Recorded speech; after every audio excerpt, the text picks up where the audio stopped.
P T I کے عظیم و عالیشان جلسے نے مخالفین کی نیندیں حرام کر دی۔ مراد سعید کے حوالے سے مراد سعید عمران خان کا وہ جان باز ہے جس نے ہر مشکل وقت میں عمران خان کا ساتھ دیا اور اپنی جان کی پرواہ کیے بغیر عمران خان کے ساتھ ڈٹے رہے۔ یہاں کے لفظ بولوں میں اپنی سوچوں کے دائرے کو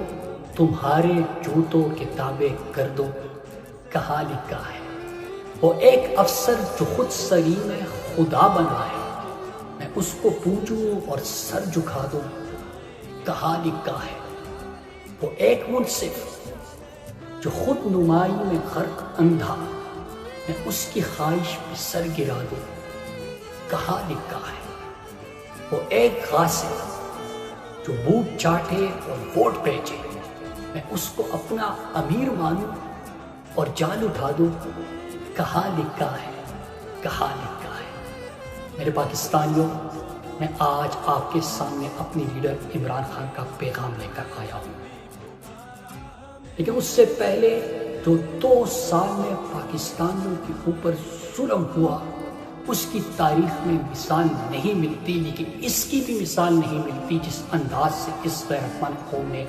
پنجابیوں نے بھی تہلکہ مچا دیا۔ کئی شہروں سے لوگ 10 سے 15 کلومیٹر پیدل چل کے جلسہ گاہ میں پہنچے۔ لوگوں کا جوش و خروش دیکھ کر اور عمران خان سے محبت دیکھ کر تو یہی ہے کہ یہ پی ٹی آئی کا پاور شو زور و شور سے کامیاب ہی ہے اور کامیاب ہی ہوگا، لیکن میڈیا کی رپورٹنگ الگ ہے کیونکہ میڈیا اس ٹائم پورے کنٹرول میں ہے، لیکن عوام کا جذبہ اور پیار اور جوش دیکھ کر لگتا یہی ہے کہ عوام اس دفعہ ہارنے والی نہیں ہے اور وہ ہر صورت عمران خان کے ساتھ کھڑی ہے، چاہے وہ جلسے گاہ تک پہنچنے کے لیے جتنی بھی رکاوٹیں لگا لیں، عوام عمران خان کو ضرور رہا کرائے گی۔ تو دوستو، آپ کو یہ ویڈیو کیسی لگی؟ اپنی قیمتی رائے کا اظہار کمنٹ سیکشن میں کریں۔ ویڈیو پسند ہے تو لائک کریں اور چینل کو سبسکرائب کر لیں۔